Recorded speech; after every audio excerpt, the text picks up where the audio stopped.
Le projet INI5AI a été initié par Gondi suite à beaucoup d'échanges avec nos partenaires sur la nécessité de développer une infrastructure numérique et qui prend en charge les nouvelles technologies émergentes telles que la 5G, la norme MEC et les protocoles d'échange HTTP3.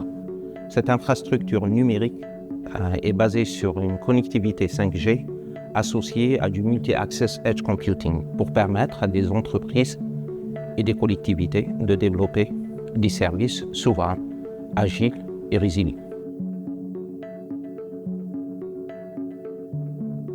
L'intérêt du multi-access edge computing qui fait partie de la 5G, c'est de pouvoir mettre en place le traitement et le stockage des données à proximité de l'endroit où ces données sont générées. Le projet regroupe 15 partenaires représentatifs de notre écosystème pour créer des use cases concrets et donc des vrais business models au bénéfice des collectivités, des organismes publics, des industriels et en fin de compte des usagers. Green Communication, avec Gandhi, est à la genèse du projet. L'objectif pour Green Communication, c'est que l'Internet des Edge intègre les prochaines générations d'infrastructures numériques telles que la 5G aujourd'hui et la 6G demain. 5 use cases seront développés, testés et validés sur cette infrastructure avec des prototypes avancés. La validation de l'infrastructure 5G pour l'industrie 4.0, la gestion et la distribution de l'eau par les collectivités territoriales, le contrôle intelligent des réseaux électriques et des services réseau dans un data center et le déploiement d'une bulle tactique 5G pour préparer le sapeur-pompier de demain. Et c'est précisément ce dernier cas qui fera l'objet d'un test dans des conditions réelles sur le site de Jussieu.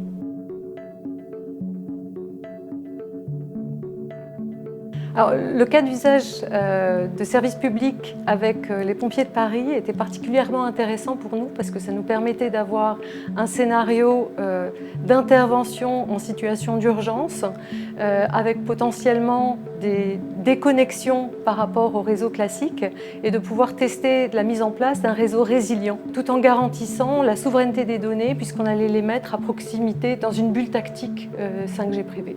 Si on se projette un tout petit peu dans le futur, on voit déjà arriver chez les pompiers des drones, des robots, des caméras thermiques qui pourraient être connectées, et de plus en plus on voit le pompier se barder de capteurs. Jusqu'à maintenant, on ne s'était jamais posé trop la question de ce qu'on voulait faire, on ne pouvait que parler avec les radios. Aujourd'hui, on ne raisonne plus tout à fait comme ça, on se dit qu'on veut déployer un réseau en arrivant sur intervention, et ce réseau, on va faire passer des choses dedans. Finalement, on veut mettre en place des tuyaux. Alors nous, on est habitué à le faire, mais plutôt pour faire passer de l'eau. Mais cette fois, on veut le faire pour faire passer de l'information. Et ça, la 5G présente un véritable avantage, parce que la 5G permet la transmission du haut débit. Et avec une expérimentation comme celle qu'on a conduite, donc de la 5G sur un réseau qui est un peu évolutif et qui est redondant, ça pourrait nous permettre de compenser la faiblesse de la 5G, qui est le fait qu'on ne peut pas aller trop loin.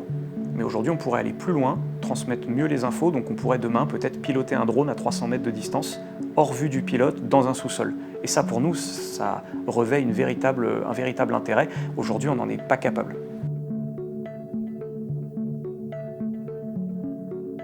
Alors, dans le cadre de ce projet, on a beaucoup interagi avec les pompiers pour bien comprendre leurs besoins.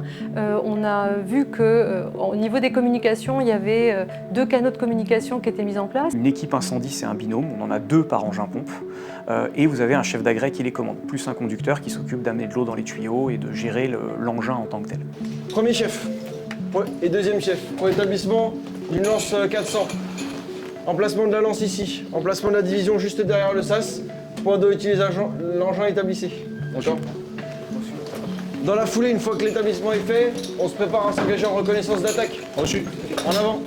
Ce qui vont nous intéresser aujourd'hui sera essentiellement le chef d'agrès et les binômes. Et ces gens-là doivent pouvoir se parler, puis le chef d'agrès doit pouvoir faire remonter ces informations à celui qu'on appelle le chef de garde, qui est le premier commandant des opérations de secours sur l'intervention, qui lui-même va faire remonter ces informations à un niveau au-dessus, de façon à ce que, en prenant en compte ces informations, on puisse gérer notre intervention et la commander correctement pour arriver au résultat final qui est un feu éteint et le moins de victimes possible. L'intérêt de coupler la 5G et le Wi-Fi, c'est de bénéficier en fait de la force de ces 2 technologies.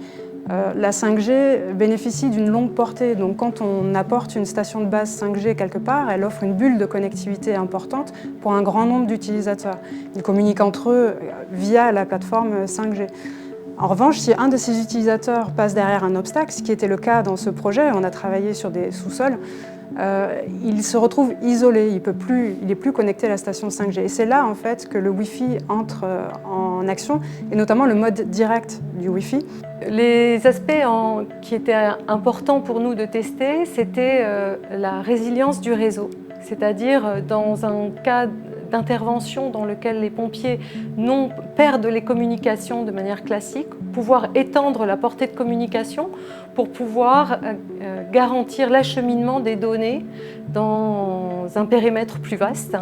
Mais aussi, c'est un petit peu le cadre des recherches à l'heure actuelle sur les réseaux radio du futur, permettre des déploiements de technologies nouvelles, par exemple comment la vidéo pourra être mise en place également dans ces réseaux, et aussi collecter des données nouvelles telles que des données de capteurs, en plus des données de voix, tout en optimisant le système de communication.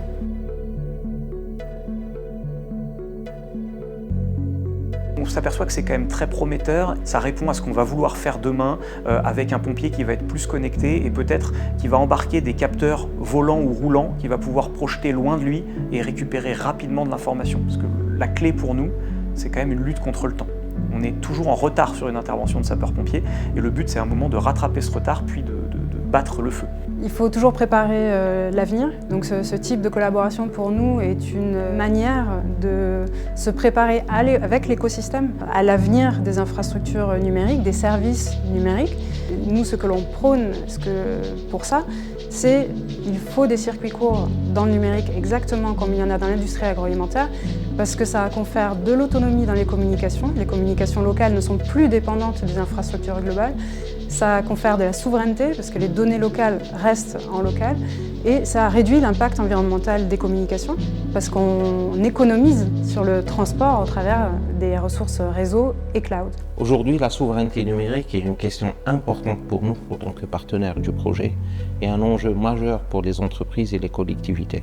C'est la raison pour laquelle nous avons mis beaucoup d'efforts de développement des solutions en open source et un stockage de données dans des data centers en France ou en Europe, avec l'objectif de réduire au maximum la dépendance vis-à-vis des CAFA.